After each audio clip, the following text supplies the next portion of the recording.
What's up, guys? Pachata Rockstar here, and we've got some brand new cards revealed from the Kobolds and Catacombs expansion. And since we're expanding, I've got a brand new hat. No, I don't. You've seen this hat before in my outros. But my hair is getting incredibly long and very unkempt, and I really wanted to get to this video, so I didn't shave and I threw a hat on. Yeah. Professional right here, buddy. Anywho, thanks for joining me, and let's get right into it. Take a look at this first card right here. Bam! The Feral Gibberer. Feral Gibberer. The fuck is a Gibberer? 1 mana, 1/1. After this minion attacks a hero, add a copy of it to your hand. So it's a gremlin, basically. It's a 1 mana, 1/1 that if it doesn't get killed and attacks a hero, you get another 1 mana, 1/1 that would eventually give you another 1 mana, 1/1. Garbage. Just terrible. Why would you play this over Firefly? You wouldn't. You never would.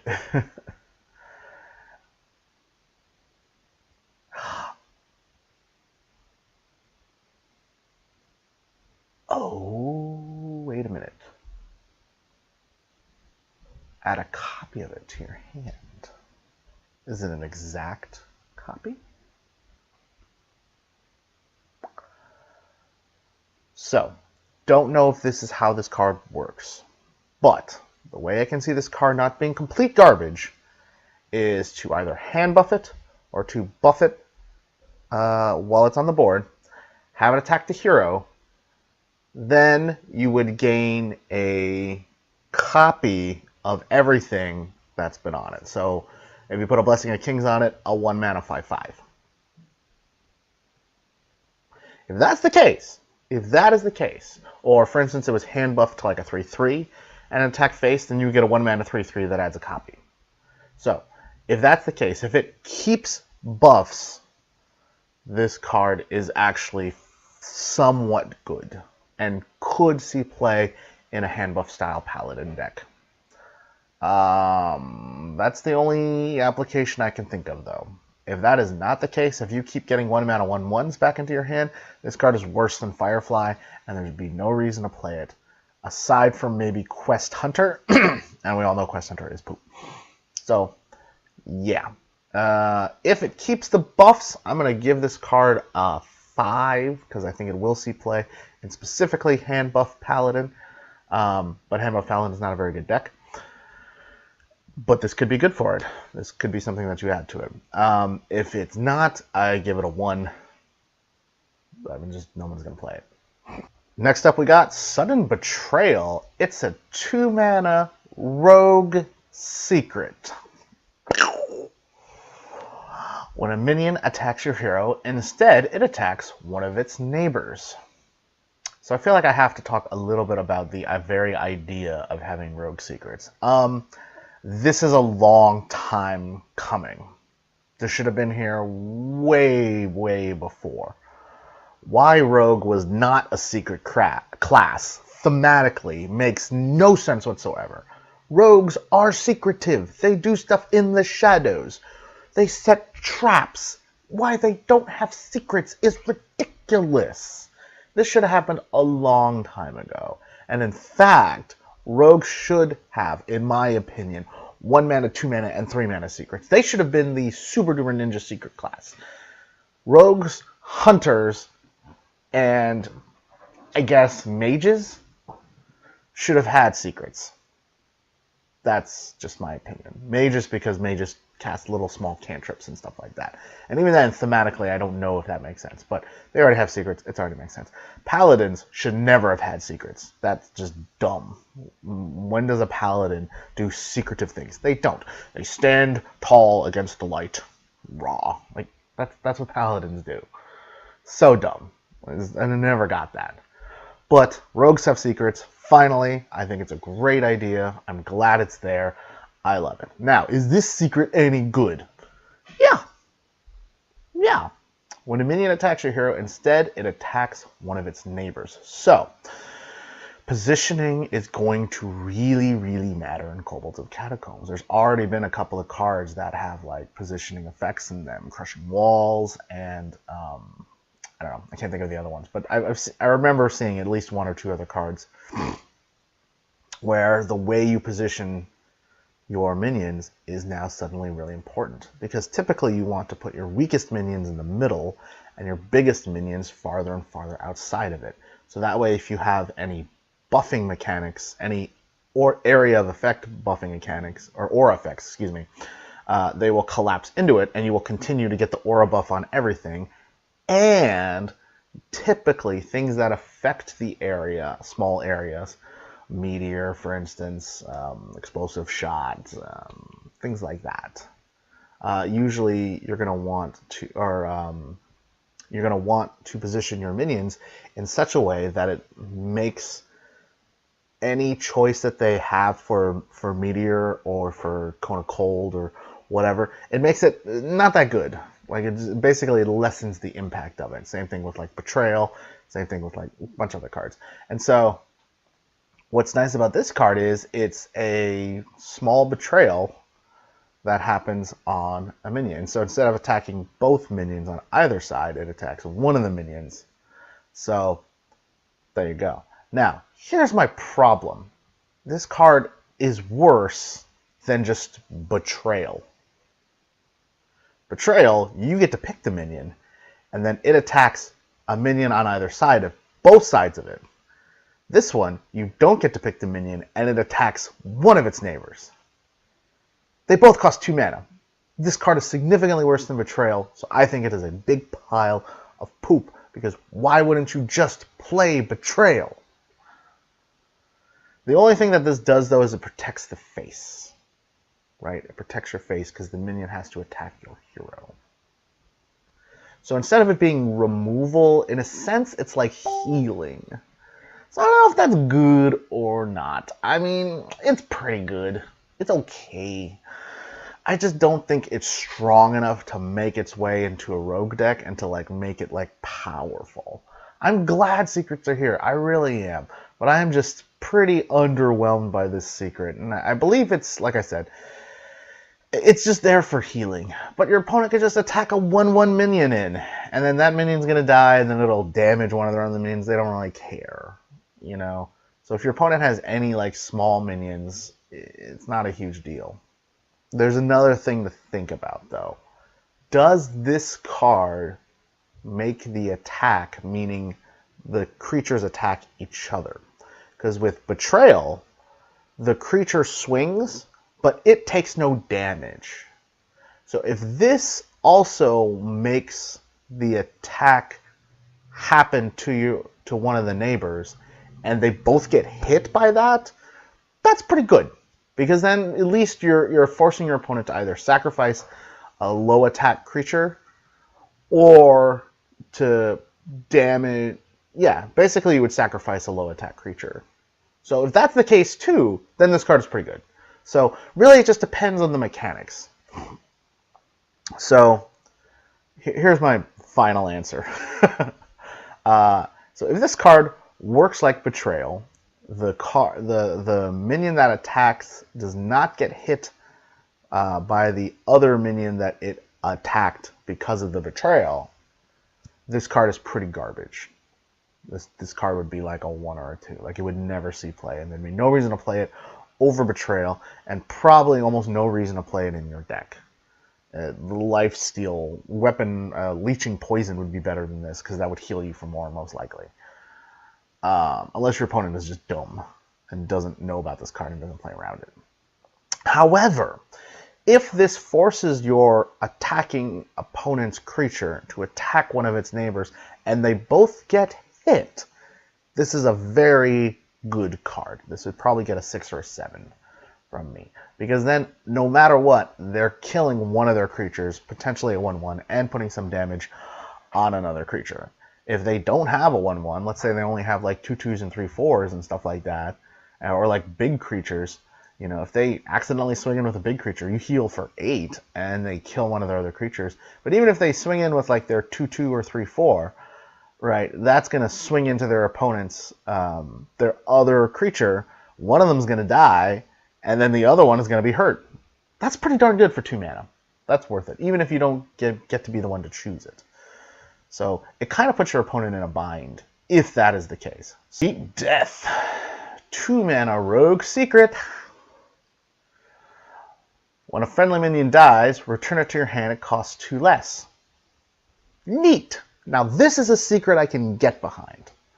So, what basically does Cheat Death do? It casts Shadow Step on a random minion that is killed. Well, not random. So a minion that dies on your opponent's turn. So the first creature that your opponent kills will get sent back to your hand. That's great. That's awesome. So think about it like in a Death Rattle Rogue, right? Here comes another way to get a copy of a creature in Rogue, right? It's another way to get one more tick towards your Quest Rogue. It's another tick on Jade Rogue. It's another tick on Death Rattle Rogue. There's so many applications. I mean, I play Shadow Step in a lot of decks. Why wouldn't I play this too? It's an extra Shadow Step. Yes, I don't get to target it, but that's still pretty good. My opponent is still going to give me a card that's probably worth 2 mana, and then I get a cost reduction on it, right? Even if it just kills a Loot Hoarder, right? I get to draw a card, and then I get to play the Loot Hoarder again for 0 mana. That's awesome, right? And if he kills something really big, I get it back in my hand for cheaper. Fuck yeah. Like, where's the drawback in this card? The drawback in this card is the fact that you're paying 2 mana to do something that should cost 0 mana on your turn. And you don't get to pick. So, I still think it's a good choice. I still think it's a good card. I think we'll definitely see play. I'm going to give this an 8 out of 10. I really like this card. I mean, there's almost essentially no drawback. The only hard part would be, can I fit this card in my deck? And I think you would gonna have to build a deck kind of around it, not completely around it, but just with the idea of, I want cards that I'm going to get back. I want minions that I'm going to get back, and I want to have a 3rd and a 4th Shadow Step effect. You know, and if you really want that, there you go. You know, maybe there's some sort of super duper bounce deck. You know, like I said, Quest Rogue would really work with this card. So, there you go. Love it. 8 out of 10 for sure. Coming up next, we've got Zola the Gorgon. 3 mana, 2/2 battle cry. Choose a friendly minion and add a golden copy of it to your hand. Oh, now if you don't have gold cards, you finally will. Looking around here, you think, she's got everything. What? So, do you want another Manic Soulcaster effect? Oh, you get a copy of it to your hand. Oh. That's pretty good. I take that back. So, is this a card that you just slam down on 3 mana? Probably not. This is not a card that you're looking to, like, play on tempo, right? It's a 3 mana 2/2. It's obviously garbage tempo. What's really nice about it, though, is you get to copy a minion and put it back in your hand. Like, fuck yeah. If your opponent leaves anything of relative significance, like, boom, you get this. Wow, that's actually a really good card. Like, the more I think about it, the more applications I can see. You just need a minion to stick. You just need something good out there. And even if it's not that good, boom, you get a 3 mana 2/2, and you get something back in your hand. Like, that's awesome. You know, and who cares what it is? Why wouldn't you want this card in your deck? I mean, just getting copies of shit is usually pretty darn good. Again, Quest Rogue, looking great. Mage, looking awesome. Get another Alexstrasza back in your deck if you can do it, you know. Or maybe even something like a Manic Soulcaster. or not Manic Soulcaster. What's her name? Inkmaster Solia, right? You can play this on 10 mana. Play her, get a free spell. Zola the Gorgon back to your hand. Boom. Play another free spell, get another 5/5. Like, there's a lot of cards that are 7 mana or less that you would want to play, and Zola the Gorgon is great with them. Right? I can even Bone Mare. Bone Mare, play it on the Bone Mare, get another Bone Mare. And then you can Bone Mare this. Like, why not? Like, it's so versatile. Wow. Like, I'm going to craft this card right away. I think this card is awesome.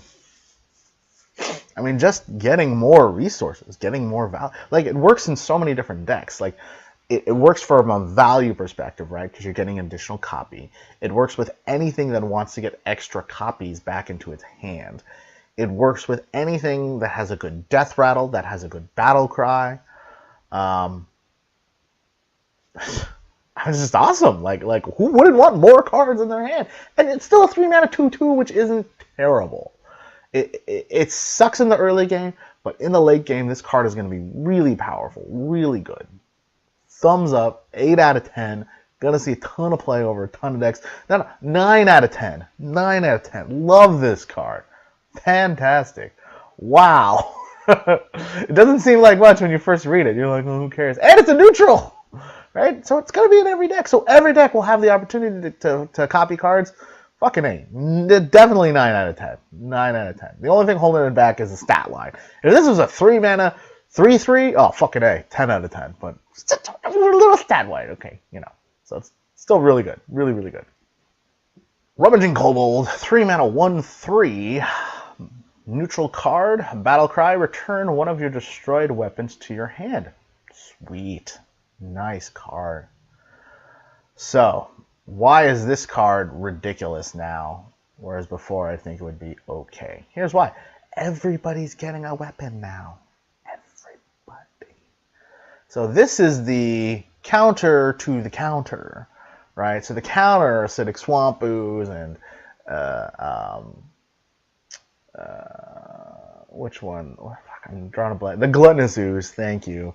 And the red one. Nobody plays the red one. But yeah, anyway, the Weapon Destruction Oozes.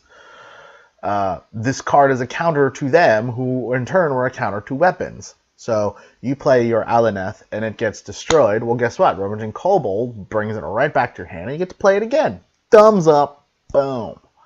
Problems. It's a 3-mana 1/3. If you don't have weapons in your deck, you're not going to play it, obviously. And the other thing you're going to want to do is kind of wait around for your weapon to get destroyed to play this card. So it's going to be a dead card in your hand a long time.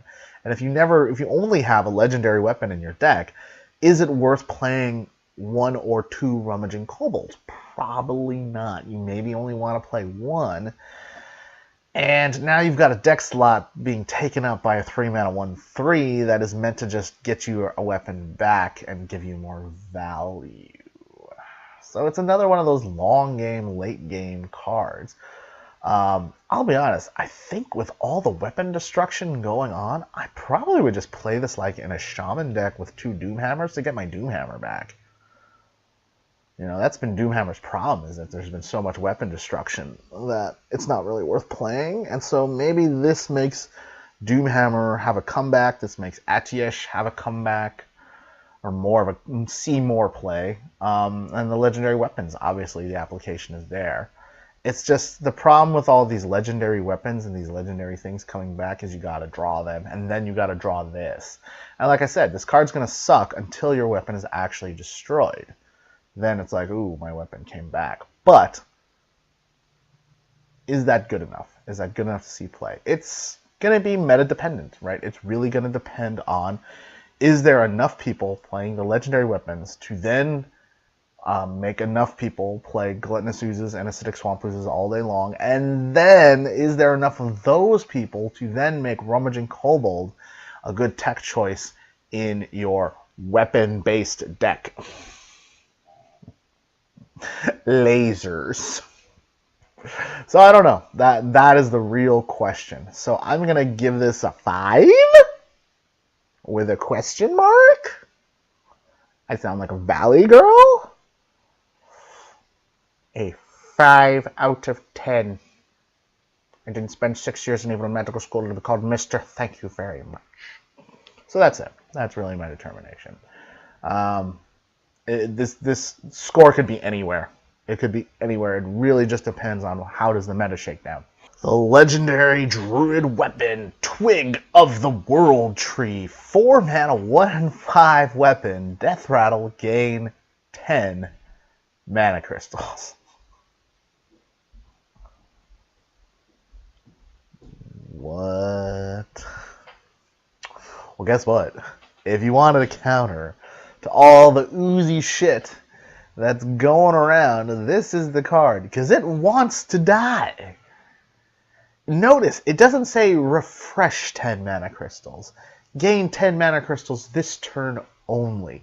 The instant it dies, you gain 10 mana crystals. And they're full. It doesn't say empty mana crystals. They are full. So, you play this on 4 and you swing. Right? Now it's a 1/4. On turn 5 you swing, it's a 1/3. On turn 6 you swing, it's a 1/2. On turn 7 you swing, it's a 1/1. On turn 8 you swing, and you get 10 full mana crystals. So on turn 8, you play all your shit, and boom, you swing at this card, and boom, Ultimate Infestation on turn 8. Oh shit. Like I needed this more. Like, this is all the ramp I need. All the ramp. Like, just more ramp. Like, Druids didn't have an easy enough time ramping already. Now they get it even more. Ramp, ramp, ramp, ramp, ramp, ramp, ramp, ramp, ramp, ramp, ramp, ramp, ramp, ramp. Fucking A. This card's ridiculous. Well, it's going in every Druid deck, because why not, since every Druid deck is a ramp deck anyway. Nobody's going to play aggro Druid. I mean, it's still being played, but what's the point, because there's other decks that do aggro better. And so, because of that, 10 out of 10. Why wouldn't you want this? Right? And if they destroy it with an ooze, you just get it all back sooner. Why wouldn't you? What? It's so good. It's so good. This card will probably replace Mire Keeper in ramp decks. And it just makes Big Druid even easier. And guess what? It's a 1/5. So you still get to swing with it. And if you use your hero power, it becomes a 2 attack weapon. 2 whatever, however many durability you have. So it's still good. It's still good. Okay, so the only problem with this is on turn 4, you're basically hero powering. That's it. That's the only drawback, is on turn 4, you're essentially hero powering. So, if you can make up for a turn 4 tempo loss, this card is ridiculous. Now, obviously you have to draw it. And it's a legendary weapon, so you're only going to get 1. So that's certainly a problem. That's not the bad. It's fine. I play legendaries all the time, knowing that I've only got 1 of them. And same thing. Fucking A. It's like, great, fantastic, amazing, 10 out of 10. Quite possibly the best card in the set.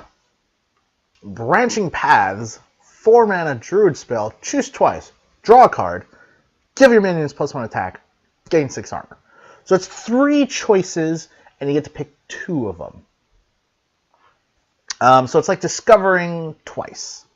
So you either get to draw 2 cards, give your minions +2 attack, or gain 12 armor. It's pretty good. All of those are slightly worse per mana than what you would expect to get for that. So drawing 2 cards, we've already established with Arcane Intellect and several successive other cards that's worth about 3 mana. So you're paying 4 mana to draw 2 cards. Not quite as good.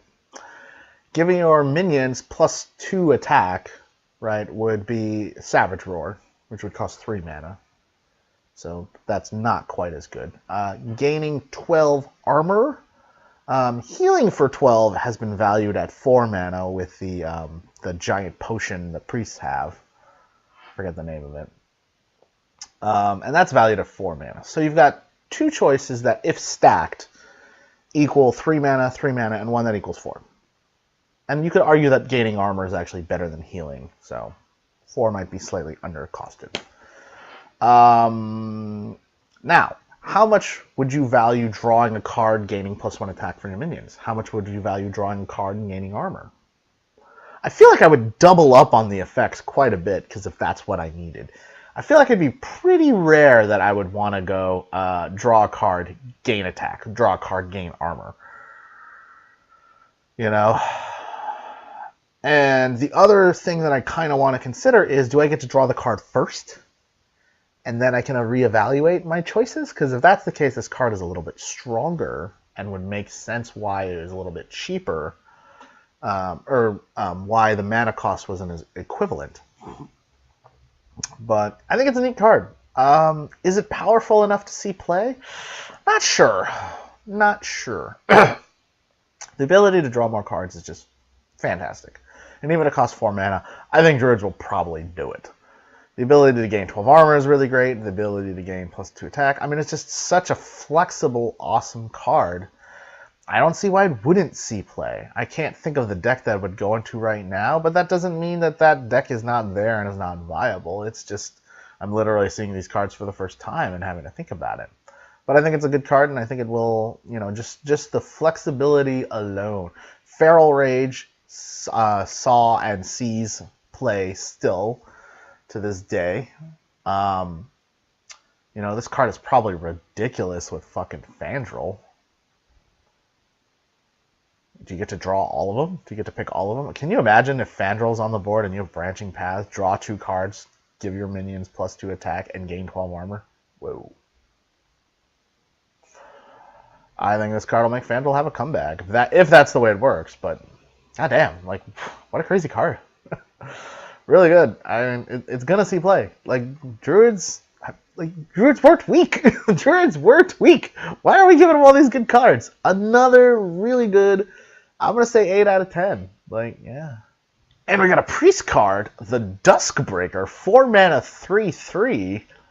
Battle Cry, if you're holding a dragon, deal 3 damage to all other minions. Wow. So it's an excavated evil on a stick. Wow. I've never heard of dusk breaking. I've heard of dawn breaking. I've heard of night breaking. Dusk? Does dusk break? Dusk kind of floats. It becomes dusk. Weird. Deal 3 damage to all other minions. I mean, that's great. I mean, Priest's just another giant, massive board clear, and it fits into a dragon deck. So Highlander Dragon is definitely even more of a thing, and even just a dragon deck would really want this to clear the opponent's early boards if they fall behind. Like, this is a good card. It's a good card, you know, and we've seen that area of effects that affect your side of the board, especially for Priest, are typically okay because you can heal them back up. You know, as long as your dudes don't die, you can do the healing, or you can make advantageous trades. Bam, slam this down, and still get a 3/3. It's pretty good. I think that's, you know, it has the dragon caveat, so it's another dragon card, which is really cool, and just makes Dragon Priest even better. So I love it. I think it's great. I'm going to give it a 7 out of 10, though, because it's just not very flexible. It has to fit specifically into Dragon Priest. So while I think it'll be a very strong card and a very strong addition, its lack of flexibility to me keeps it out of the 8, 9, 10 range. Level Up. I love this card. 5 mana Paladin card. Give your Silverhand recruits +2/+2 and taunt. What? So, we all know the dream. Stand against darkness, level up. This card will be ridiculous and wild, and might actually be pretty good in Standard. So, if you get it on only one Silverhand recruit, it's not that good. But if you get it on 2 Silverhand recruits, that's good enough. Because giving a 4/4 and taunt would be about 4 mana. Because Blessing of Kings is +4/+4, so this would be about 4 mana. And you get taunt, so that makes sense. Maybe 1 more mana for taunt. And you get it spread across 2 minions. That's good. That fucking A. Now, problem is though, if you have no Silverhand Recruits, this card is gonna sit in your hand fucking forever. So, in order for this card to be good, you're gonna have to make a Silverhand Recruits deck. Basically, you're gonna have to make a card that somehow gets out a crap ton of Silverhand Recruits. And if you're playing Uther of the Ebon Blade, this card does not affect the Horsemen of the Apocalypse, right? Because they're Horsemen, they're not Silverhand Recruits. So is this card good? Only in a very specific deck that might not be that good. So I'm going to give it a 6. No, I'm going to give it a 5. It's going to see play. People are going to try it. They're going to experiment. I think it will eventually spawn a good deck. I doubt that deck is going to be better than Tier 3. But I love this card. I love the idea of this card. I'm glad it's there. And it'll be sick in Wild. In Wild, this card will be crazy. And now we got the Warrior Spellstone. 7 mana. Lesser Mithril Spellstone. Summon 1 5/5 Mithril Golem.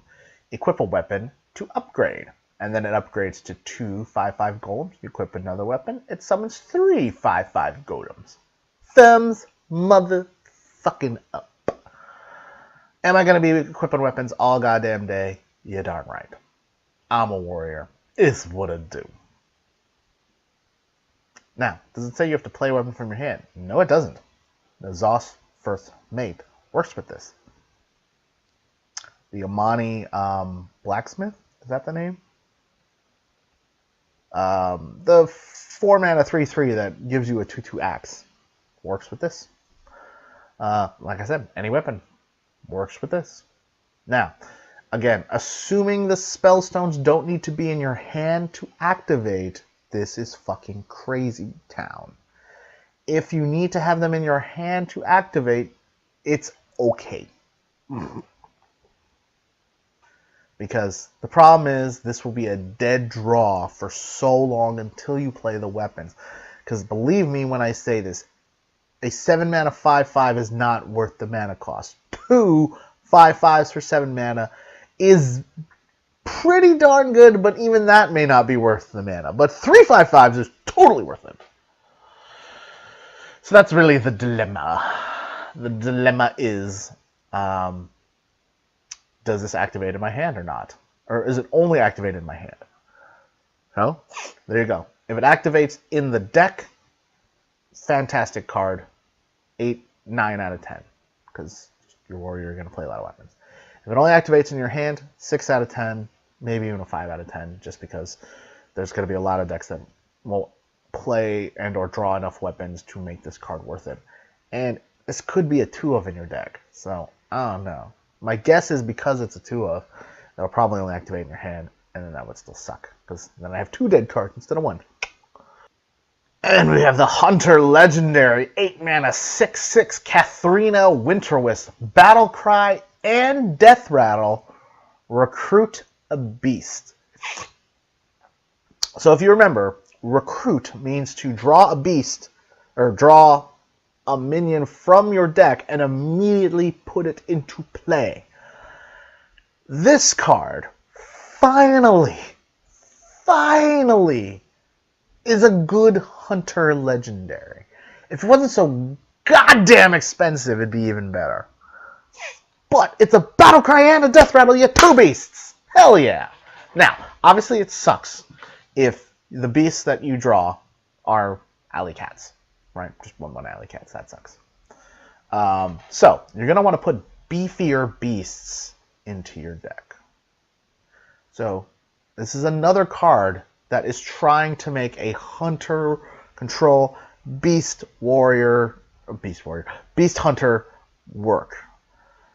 Is that going to work? I love this card, but I loved Professor Putricide, so what the fuck do I know? I just... It's so slow. It's so goddamn slow. It's such a good card. It's so slow. I mean, Abominable Bowman's not seen play, and I like that card too. I like the idea of that card. These big, buff, beefy, Death Rattle, beastie cards. Like, I love it thematically. I love the idea of it. God damn it. I just think it's going to be too slow, though. You need to play some big, beefy beasts, and I don't know if there's that many big, beefy beasts. There's a lot of mid-range beasts. I mean, you know, hopefully you play this and you get fucking Savannah Jaime. Like, that's the dream, right? Or play this, get, I don't know, a giant sandworm or some shit. So maybe you just play Big Hunter. Is there a Big Hunter? I don't know. Maybe. Can somebody make it? I hope so. If Big Hunter's a thing, this is a thing. If giant fucking dudes hunter is a thing, this card will be a thing. I just don't think it's going to be a thing. I love this card, though. I love the idea. It's so just neat, but so slow. Why not make this a 6-mana 4/4? Right? Make this something I can fucking slam. Dot, dot, dot, dot, dot. Let the boys be boys. This card excites me and saddens me at the same time. Doggone, I'm going to play it. Doggone, I'm going to try it. I'm going to try to make Big Hunter work. I just don't think it will. I'm not... I've never been this happy or this depressed before in my life. It's a weird dichotomy of feelings. Like, I don't know what to feel anymore. So I'm going to give it a 5. I don't know how to feel. And we got the Shaman legendary weapon to close us out. 8-mana 3/3 Rune Spear. After your hero attacks, discover a spell and cast it with random targets.